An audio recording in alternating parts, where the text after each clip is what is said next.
So earlier in the day, events at this rally in March. I titled this little part, Tear Gas Upwind of Children, just to get the reader in the spirit of the events of the day. On 2/15/03 at about 1400 hours, I was in the Palmer Park Playground in Colorado Springs, having just finished the march up and down Academy Boulevard. My friend Ann Becker was standing with me with her 8-year-old daughter Flora. We heard and saw multiple tear gas volleys at the intersection of Maysland and Academy, which was upwind of our location. With large clouds of tear gas heading toward the playground, parents immediately began evacuating their children. Tear gas was fortunately dispersed adequately and did not reach the playground. Now, Diana Moore says that she and her 7-year-old son at the time were both afflicted with tear gas, so it must have gone another direction. A few minutes later, we could see that the tear gas had been fired into the field being used as a parking lot on the southwest corner of Academy and Maysland. People were in their cars trying to leave, and there was no evidence of any disturbance or conflict. At no time did we hear any bullhorn or other warnings. I have read that the CSPD claims to have used sound equipment capable of reaching 5,000 people. If the department owned such equipment, then it was certainly not used at this intersection on this day. The playground is quite close to where the tear gas was fired. So that was one event on that day in February of '03, and that event was over, so the 6 people in our van pool went on toward Peterson Air Force Base, where there had been a protest where people in a very premeditated, pre-orchestrated civil disobedience action stepped over the line and got arrested, using their nonviolence training to make it a very controlled, action of dissent. So on 2/15/03, I was arrested in the Dairy Queen near the north entrance to Peterson Air Force Base in Colorado Springs. Further details of the experience follow. 1. At about 1500 hours, my group, my father and mother, Bill and Nancy Doub, 67 and 65, my business partner at the time, James, and his wife, Suzanne McDonald, both 51, and a carpooler we had picked up in Boulder, Lisa Kelly, 36, drove in my family's Ford Windstar minivan toward this base gate. We were directed by police to turn around. In turning around, we pulled into the parking lot of a small shopping center that we noticed contained a Dairy Queen. 2.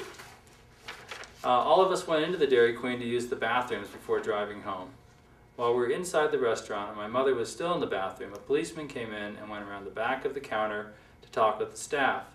Returning to the customer area, the policeman shouted that anyone not actively buying food will be arrested. Officer J. Siegert stayed inside to enforce that order. 3. I went to stand in line to get French fries, while 4 from my carpool went to the van. 4. While waiting in line, I heard a scuffle at the storefront glass. Turning around, I could see that an acquaintance, Rolando Garibotti, U.S. citizen of Argentinian origin, longer black hair, etc., was being arrested. I went to take a digital photo and video of this event. 5. While taking these images, Officer Siegert told me that I was about to be arrested. I said I was standing in line to buy food. He repeated his statement. I said I was going to go to my car, where my father and others were waiting. He said I would be arrested if I walked out the door. I said, and I took a small video of this, I wanted to get that on film, that I would be arrested for walking from a Dairy Queen to my car. He fairly cheerfully repeated the sergeant's order, then said I was under arrest and started handcuffing me. I sat down, went limp, while talking about my 2 young children and my parents waiting, etc. The officer got help from Lieutenant Togu Shige in hoisting me up and completing the metal handcuffing.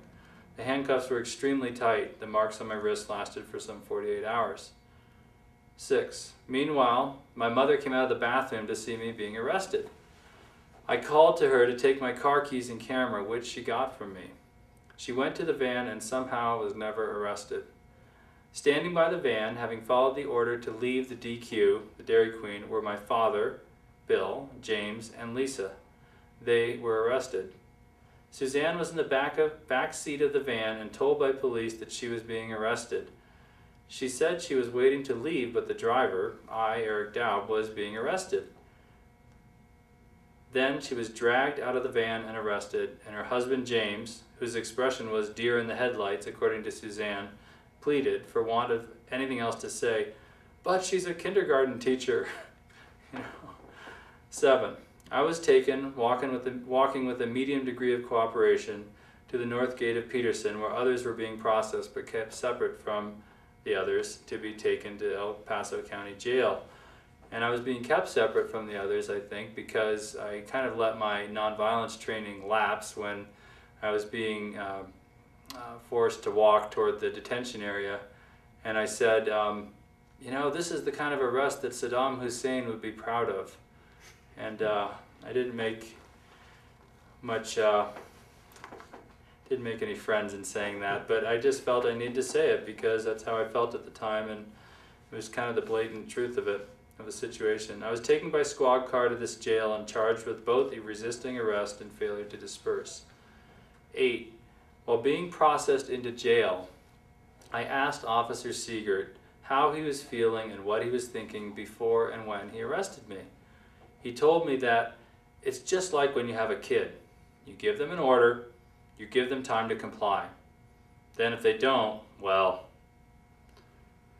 In other words, as a policeman, he was free to make up rules of any kind at any time without any basis in law and enforce his rules as he saw fit.